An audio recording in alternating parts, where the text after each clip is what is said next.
Você está falando de do contingente da população que eles têm a experiência da exclusão social, eles sabem o que isso significa, certo? Eles têm a experiência da violência policial, eles têm a experiência da incapacidade, por exemplo, de compreensão dessas situações de desagregação familiar, né? que é absolutamente comum. Eles têm também a experiência do sofrimento social, certo? Que não é uma experiência que é veiculada por esses bastiões do pensamento conservador nacional. Quer dizer, o que esse pessoal faz? Eles tentam fascinar esse pessoal com promessas de ascensão, né? Não, olha só qual é a ascensão que a gente está te prometendo, né? Ascensão classe média, veja, então não sei o quê. Agora, essa é uma tendência, eles vão puxar por esse lado. Agora, a gente pode puxar pela memória do sofrimento social, que eles têm ainda muito vivo. Você mesmo lembrou, quer dizer, o sujeito que mora na favela, ele sabe que a polícia está lá, não é simplesmente para pacificar, ela está lá para dar cacetete no filho dele também, entendeu? Para quando o filho dele estiver lá andando, para ser escorchada pela milícia policial, certo? Ele sabe, quer dizer, tudo isso ele sabe muito bem. O que acontece? Se a gente conseguir, de fato, mostrar sensibilidade em relação a esse sofrimento social, certo? A gente politiza o sofrimento. Porque esse é o motor da politização. Certo? Quer dizer, só há política lá onde a capacidade que você tem de falar do sofrimento do indivíduo. Quer dizer, você é capaz de identificar e mostrar, não, eu sei do que se trata, né? Eu sei que esse modelo que estão vendendo para você, ele não dá conta daquilo que você realmente vive, né? Ele propõe alguma coisa que não é aquilo que está exatamente dentro do seu universo, certo? Agora, essa é a nossa diferença. A gente ainda conseguiu, de uma maneira ou de outra, conservar a sensibilidade em relação a esse tipo de sofrimento, certo? A gente sabe da urgência do sofrimento, a gente sabe o que ele potencialmente pode produzir, né? Quer dizer, qual que é o grande problema da esquerda hoje? A esquerda não sofre mais. Verdade. Ela não sente, falando isso, ela não sofre mais em que sentido? Veja, quando você começa com o que aconteceu em todos os partidos de esquerda no mundo inteiro, inclusive no Brasil, você deixa de ler trabalho sobre reificação do trabalho para começar a comprar aqueles guias de vinho, né? Você sabe aprender como é que você faz para comprar vinho, não sei aonde. Quando você começa a deixar de ir, certo, em manifestações populares para ouvir o que as pessoas têm que fazer, para começar a ir em vernissage, né?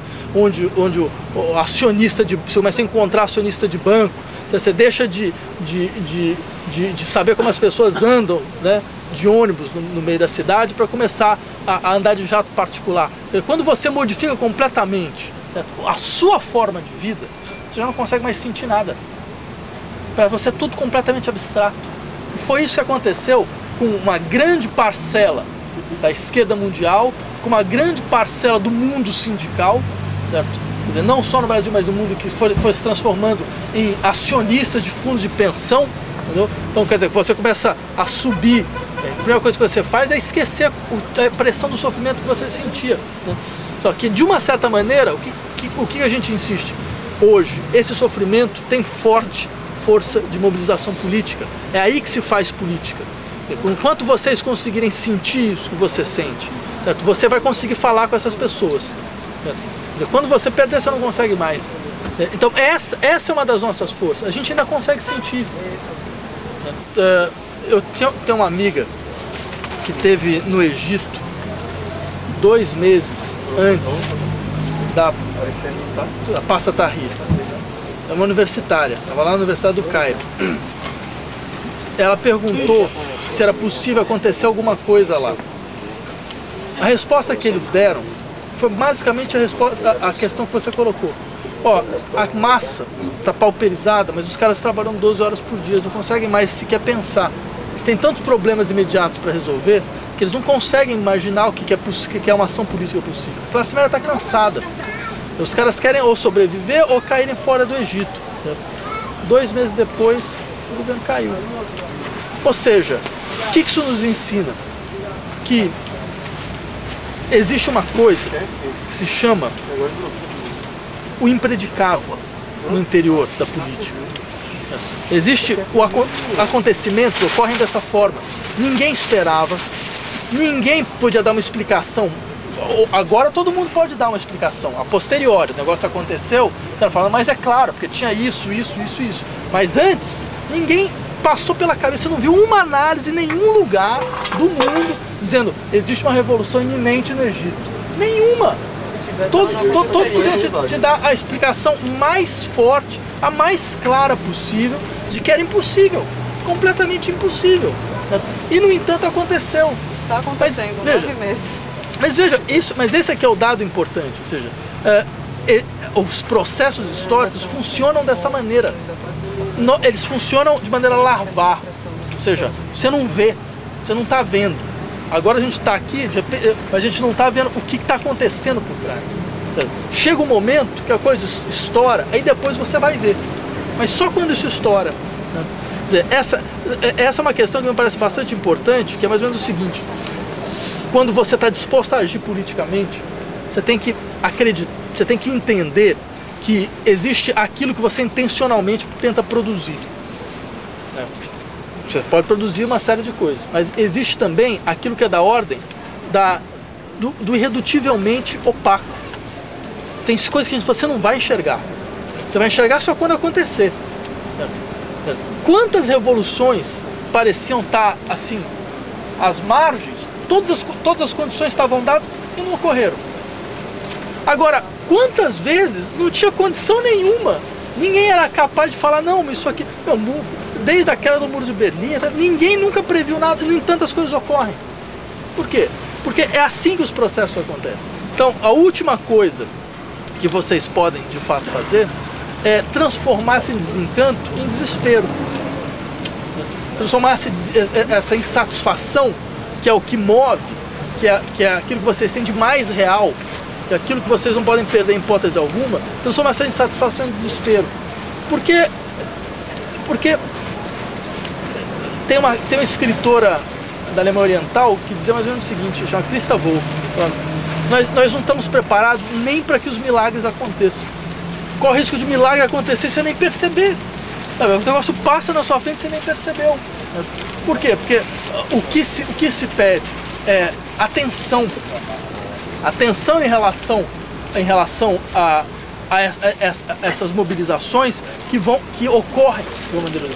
Eu venho, a minha geração, a gente aprendeu a falar em alto e bom som que nada ia acontecer, que vocês aqui era impossível acontecer, que movimentos como esse de ocupação que acontecem em vários lugares do mundo, que isso não aconteceria nunca mais, certo? Que essa época tinha acabado, certo? Que agora a questão era outra. A questão era como você consegue se inserir socialmente numa sociedade de risco, né, num mundo onde a inovação é necessária, onde a flexibilização é necessária, certo?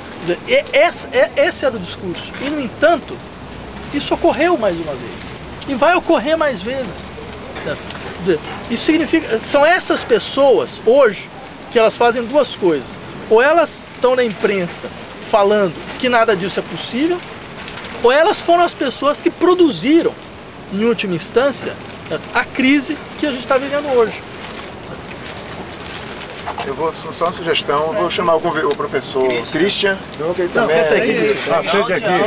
para o diálogo, porque ele também vai estar convidado para fazer um diálogo lá no Ocupa Sampa e estar participando também das discussões. Ele é livre docente da USP também, da área para psicologia. Senta aqui. Vem cá. Ele pode se aproximar porque tem outro banco aqui, ó. Ele pode sentar aqui no banco. E aí a gente otimiza o tempo porque a gente tem um horário para terminar e tem pessoas aí fazendo perguntas. Tem o Lucas.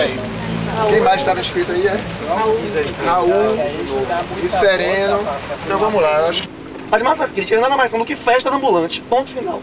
Mas a massa crítica reivindica a infraestrutura cicloviária. Sim, não, a gente tá cagando e olhando pra isso. A gente dá um tempo aí, então a questão é essa. Tem que parar com essa história de ter movimento, é um evento, é efêmero. Idiosincrasia são idiosincrasias. Isso não é idiosincrasia não, é romper com a lógica movimento, romper com a lógica ativismo. Romper, tem que ser uma festa, uma coisa completamente nihilista, sem porra nenhuma por nada. Não vai falar. Pra você. Tanto é que você não tá participando. Mas eu continuo, eu tô fazendo cama aqui, igual em casa quando quiser, tem que fazer uma coisa libertina, uma putaria. Inclusive, essa coisa de discussão de gênero, não tinha putaria. Gênero é uma coisa ultrapassada, a gente tinha putaria, a suruba. Pra você que é homem branco, isso é ultrapassado pra você que é homem branco. Mas dou o cu do mesmo jeito, porra, não muda nada. Dou meu cu, chupo o peito, tinha putaria. Obrigado. Professor, Cris quer fazer uma introdução aí. Mas eu acho que tem a ver. É o seguinte, na acontecência, né, nesse momento em que você tem uma indeterminação do que você quer, né, que os movimentos sociais não estão alinhados, não são convergentes, em que você está junto, mas sem saber direito para onde você está indo, se produzem novas formas de laço social. Você está junto, como a gente está aqui, numa situação totalmente bizarra, concorda? Chuva, um monte de gente, mas está acontecendo alguma coisa aqui que é da ordem do laço entre a gente. Ou seja, da forma como a gente está um com o outro. Isso, às expensas, ou isso em acréscimo, aonde vai dar, os fins e etc., é um germe de transformações sociais. Por quê? Porque isso é lido pelo outro. Isso é lido pelo outro como o quê? Uma maneira diferente da gente se reconhecer, uma maneira diferente da gente estar junto. Ou seja, não estamos juntos para produzir alguma coisa, não estamos juntos para derrogar alguma coisa. Nós estamos juntos como um problema. Isso não é muito fácil. Você olha em volta e onde é que você tem encontros desse tipo?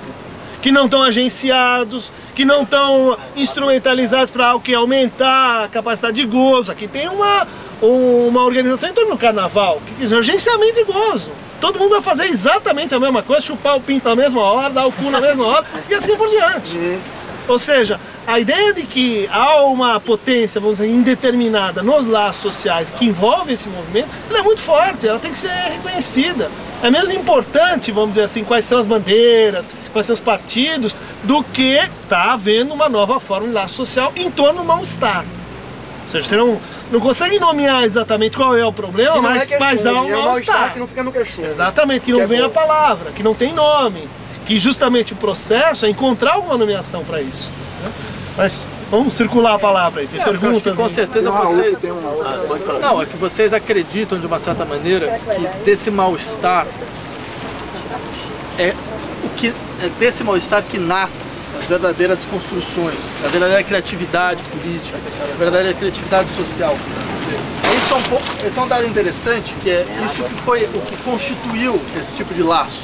Quer dizer, são laços de pessoas que podem um olhar para o outro e falar: eu reconheço sua insatisfação, você não precisa mais escondê-lo, você não precisa mais falar: não, de fato eu não estou insatisfeito, que é isso, não, tudo vai dar certo, tá tudo bem, nós somos todos vencedores, né? Quer dizer, todo mundo vai vencer na vida aqui, né? Então fica tranquilo, esconde a sua insatisfação, ou pelo amor de Deus, ou se dopa de uma maneira ou de outra para que ela não apareça.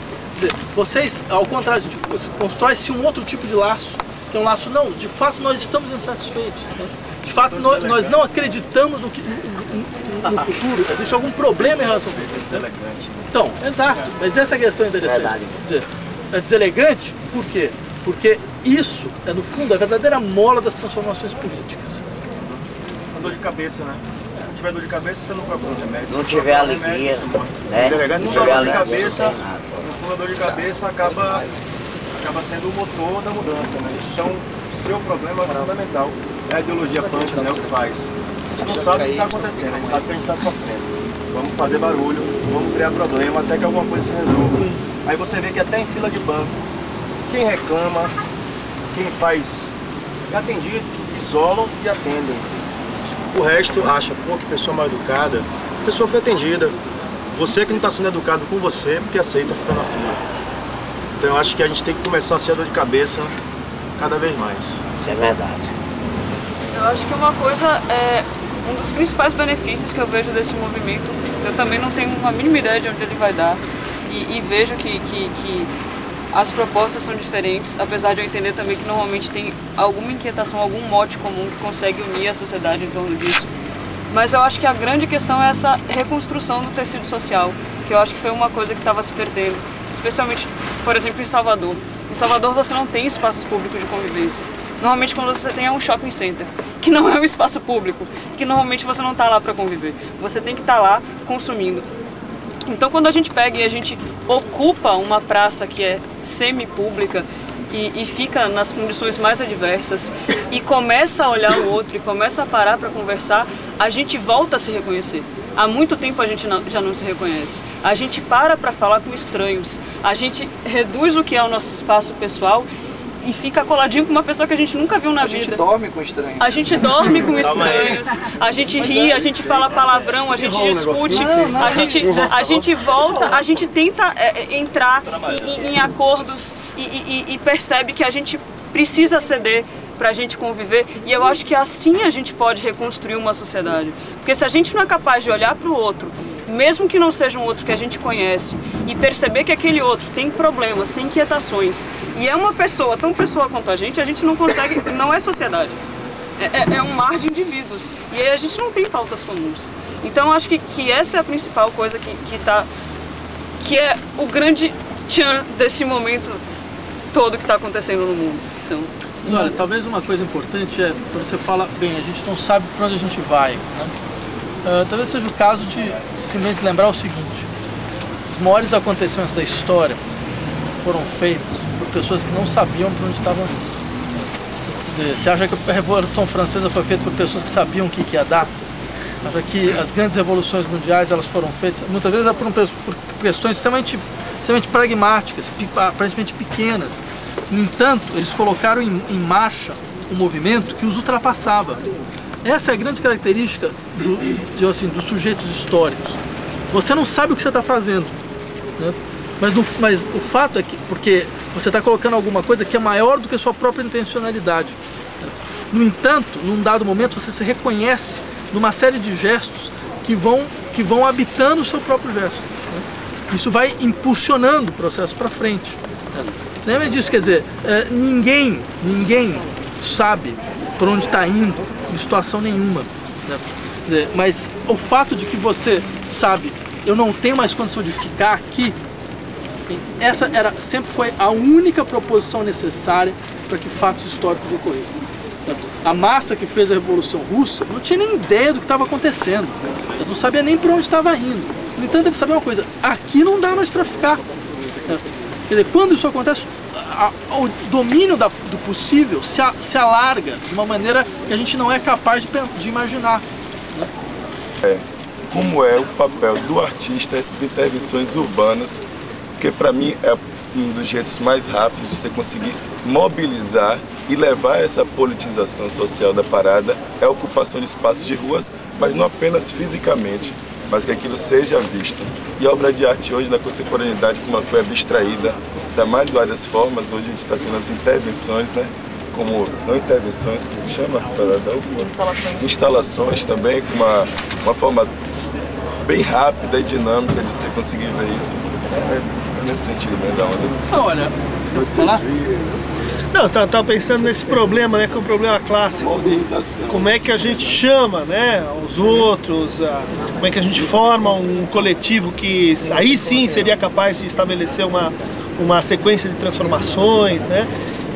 Acho que tem uma alegoria bíblica, né, que foi comentada numa peça que teve bastante sucesso em São Paulo, que é Alma Imoral, né, que é uma alegoria com Moisés e a travessia do Mar Vermelho, né. Bom, a leitura tradicional é que Moisés foi com o povo judeu até as margens do Mar Vermelho e aí Deus abriu as águas, eles passaram, né? E a leitura da peça ela diz o seguinte: não, isso aí esse é o engodo, né? A história real teria acontecido assim. Chegaram às margens do Mar Vermelho, os exércitos egípcios estavam atrás, iam se ferrar de toda forma, e de repente algum louco falou: não, mas vamos assim mesmo. Vamos assim mesmo. E daí as águas se abriram. Ou seja, o cara teve que ter um ato, vamos dizer assim, contra-intuitivo, totalmente inesperado, que produz um certo efeito. Ou seja, é aquele ato que cria suas próprias condições, né? Acho que quando a gente, vamos dizer assim, se preocupa demais em chamar, em conseguir um contato, a gente esquece como às vezes uma pequena formação, às vezes estética ou artística, um único ato é capaz de produzir esse efeito que a gente está procurando, desde que a gente não vá assim atrás dele demais. Lembra que na Tunísia, como é que começou a história? Um verdureiro chegou a um ponto máximo de mal-estar e pôs fogo em si mesmo. E não havia uma clara demanda de, pô, mas agora em nome de alguma coisa e etc. Ele fez um ato que parou todo mundo. Por quê? Porque não foi um ato de apelo, não foi um ato de... Foi um ato de desespero, mas que captou um mal-estar que estava em todo mundo. Falou, esse podia ser eu podia estar fazendo isso. Veja, talvez